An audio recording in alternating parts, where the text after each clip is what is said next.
Еще недавно казалось, что разного рода насилие и жестокость – явления в современном мире исчезающие. Да, не так быстро, как нам хотелось бы. Да, сам тренд довольно неравномерный. Где-то он был более явным, где-то менее. Но не заметить его было сложно. Взять хотя бы воспитание детей. 100-150 лет назад розги, как средство вразумления детей и подростков, были нормой. Порой били за дело, порой для профилактики, в счет будущих шалостей. Но били часто. Лет 50 спустя пустить в ход ремень было действием не то чтобы правильным, но все еще вполне допустимым, даже временами одобряемым. Сегодня же педагогическое насилие – яркий маркер маргинальности. Примерно того же уровня, как мордобой в качестве аргумента в дискуссии. Жестокость по отношению к другому человеку перешла в разряд чего-то чрезвычайного. Тем сильнее шокируют эпизоды массового насилия в отношении мирных, безоружных людей в Украине, а недавно и в Израиле. Как такое вообще возможно? Откуда в 21 веке средневековая жестокость? На самом деле мозг и психические реакции человека практически не изменились не то что со времен Средневековья, а с появления у Homo sapiens членораздельной речи, которая случилась несколько сотен тысяч лет назад. Как старые структуры мозга человека реагируют на сложные этические ситуации в наши дни? Почему психика современного человека иногда выдает сбой программы и оказывается столь же уязвима, как и психика представителя древних племен? И что выполняет роль шаманского бубна, способного привести человека в состояние измененного сознания? Давайте в этом сегодня поразбираемся.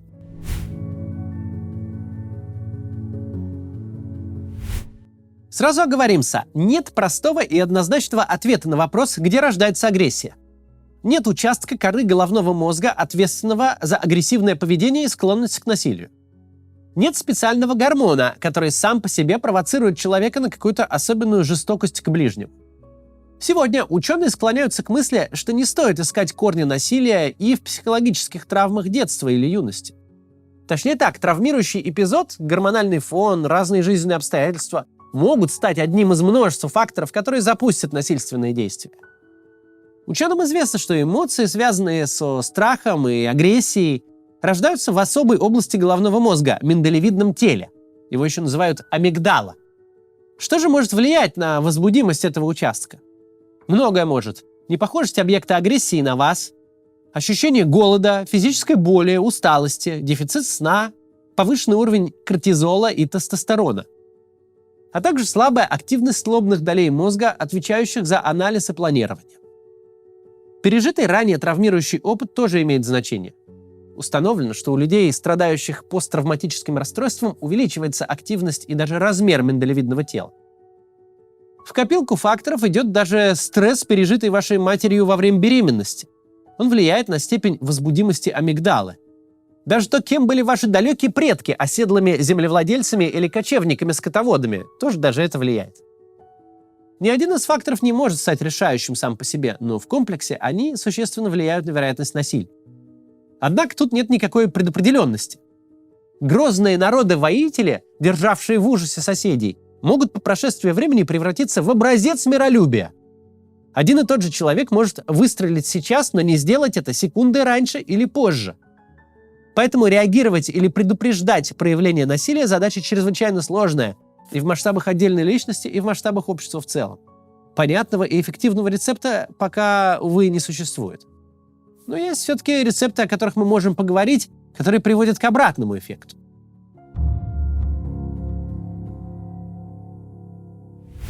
Развитые лобные доли мозга дают человеку, в отличие от других живых существ, роскошь долгосрочного планирования. Например, студент способен корпеть над тяжелой университетской работой, которая сейчас ничего ему не дает, с расчетом на то, что сегодняшний вклад в образование обеспечит ему высокий уровень жизни через несколько лет. Долгосрочное планирование. А вот специальных отделов или проводящих путей для решения сложных этических задач у человека не существует. Приходится использовать имеющиеся. Работает это примерно так. Мы случайно отведали испорченной еды, ощутили отвращение и тошноту. Это активизировались нейроны островковой зоны мозга. Потом, если мы увидим похожий продукт или уловим такой же запах, знакомое чувство отвращения, вызванное активностью в той же островковой области, напомнит нам об осторожности. Дескать, фу, не трожь, есть такое нельзя. И если такое возможно спонтанно, то можно ли вызвать аналогичные реакции целенаправленно? Можно ли заставить людей массово испытывать отвращение, гнев или, наоборот, сострадание?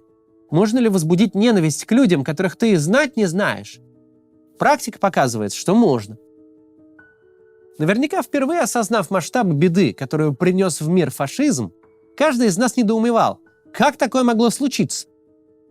Вроде для формирования здорового общества созданы все условия. Просвещенная нация, а германские университеты существовали к тому моменту не одно столетие, христианская цивилизация. Ну и как немецкое общество, культурное и образованное, могло впасть в массовое помешательство? Пример гитлеровской Германии масштабный, яркий, но далеко не единственный. Исследователи полагают, что в основе технологии массового вовлечения людей в насилие лежат два модуля – дегуманизация и коммодификация. Это от английского слова commodity – товар. Поговорим о них подробнее. Вообще говоря, сделать так, чтобы человек захотел убивать себе подобных, задача нетривиальная. В нормальных обстоятельствах здоровому человеку претит мысль о насилии в отношении других людей. И первый шаг к преодолению этой здоровой преграды – расчеловечивание условного противника. Да, бить, истязать и убивать людей нельзя. Но так кто люди? Там черные, славяне, рома, евреи, солдаты армии противника, те, кто имеет другие убеждения. Какие же они люди? Это гниль, плесень, может быть, подсвинки сатаны, но точно не люди. Хрестоматийный пример – геноцид народности Тутси в Руанде. Определенные обстоятельства в политической жизни страны в сочетании с пропагандой в радиоэфире самой популярной радиостанции и результат – сотни тысяч убитых по этническому признаку людей. Основной месседж, который продвигали в радиоэфире – тутси не люди, а тараканы, очищать от них Руанду – дело благородное. И часть обывателей, подбадриваемых активистами, действительно отправились убивать своих соседей. Примечателен во всей этой трагической истории вот какой факт. Последующее расследование показало, что зона уверенного приема пропагандистской радиостанции «Свободного радио Тысячи холмов» полностью совпадала с географией массовых убийств. А там, где сигнал ловился плохо, убийств было существенно меньше. То есть на призыв резать соседей откликнулись в основном люди, обработанные пропагандой. Те, у кого успешно завершился процесс дегуманизации конкретной этнической группы. Второй компонент в рецепте массового одичания общества работает уже на активную поддержку насилия. Это коммодификация, иначе говоря, превращение человека в товар. В недавнем прошлом человечества это было нормой. Вспомните рабство или крепостное право. Насилие в отношении рабов или крепостных, если и осуждалось, то не с гуманистических, а с хозяйственных позиций. Дескать, избить строптивого – это нормально. Но вот причинять увечья не стоит. Зачем портить имущество? Впрочем, если хозяин считает нужным, то это его дело. Так считалось. Да, в современном мире рабство незаконно, но практики коммодификации по-прежнему с нами. Пример – массовая отправка заключенных на войну в Украине. Тут стоит понимать разницу с наймом военных контрактников. Во втором случае государство покупает навык профессионала, или просто человека. Человек владеет профессией, скажем, артиллериста и поступает на службу, чтобы продавать свои навыки. У большинства заключенных никаких специальных навыков, востребованных в современной армии, нет. Их используют именно как тела, которым можно выдать автоматы и за полчаса показать, как держать и куда жать, чтобы стреляло. Для начальства каждый такой солдат – это не человек, а в лучшем случае боевая единица. Практики коммодификации не остаются изолированными в какой-то группе. Они расползаются и проникают в общество. И вот мы уже видим подобное отношение и к мобилизованным, и к профессиональным военным, которых военное и политическое начальство лишило возможности вернуться домой. Так почему же большая часть общества молчит? И тут мы переходим к приправе в нашем рецепте расчеловечивания. Речь об обесценивании эмпатии и повышении значимости типа рационального. Да, страдания невинных людей – это, конечно, плохо, говорят нам. Но такова цена всеобщего блага, что ж теперь? Зато мы достигнем целей, поставленных командой. В итоге двойные стандарты начинают восприниматься как норма. Вот те ребята, которые творят насилие, это террористы и бандиты. А вот эти, которые делают то же самое, это герои и доблестные защитники. Насилие со стороны представителя власти или того, чьи действия власть одобряет, нормализуется, и общество принимает растущий градус насилия. Сначала то, что казалось чрезвычайным и ужасным, становится привычным, а потом нормальным. Что дает нам понимание всех этих механизмов? На самом деле многое. Во-первых, оно помогает сохранить собственную нормальность в ненормальных обстоятельствах. Напоминает о том, как должны выглядеть отношения между людьми в здоровом обществе. Потому что насилие и равнодушие к насилию – это не норма. Понимая механизмы, посредством которых нормализуется насилие, мы можем осознанно двигаться в обратном направлении и выводить из озверения сначала близкий круг, а потом и других людей. Закончить хочется вот чем. История знает немало примеров, когда лавину насилия останавливал буквально один человек. Один из известных случаев, как уоррент-офицер Хью Томпсон остановил резню во вьетнамской деревне Сунгми. Во время Вьетнамской войны американские войска столкнулись с ожесточенным сопротивлением со стороны партизанских отрядов. Каждое поселение рассматривалось как база вьетнамских ополченцев. В один день была запланирована операция по разгрому такой базы в деревне Сунгми. Вот только к приходу американских военных все ополченцы покинули поселение. В нем остались только мирные жители, в основном старики, женщины и дети. По ним открыли огонь из пулеметов и автоматов.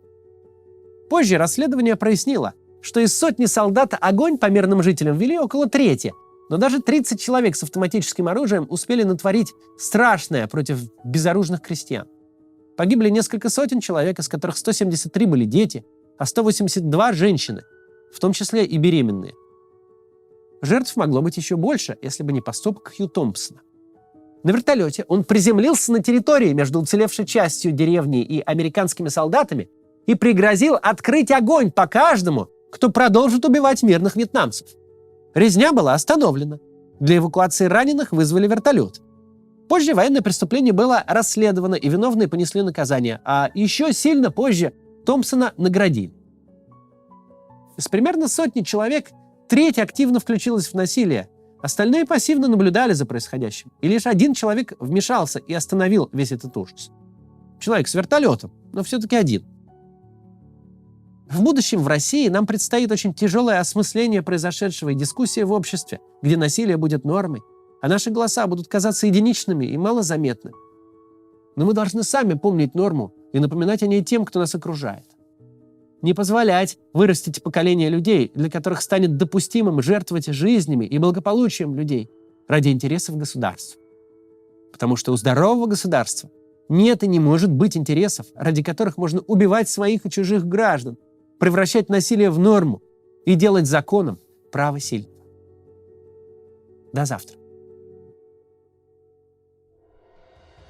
Приглашаем вас на театрализованное представление Максима Каца. Закулисная жизнь канала, запись ежедневного ролика, общение с залом. Тель-Авив, Франкфурт, Цюрих, Париж, Рига, Таллин, Милан, Барселона, Варшава, Лиссабон, Вильнюс, Хельсинки. Билеты на сайте maximkatz.com.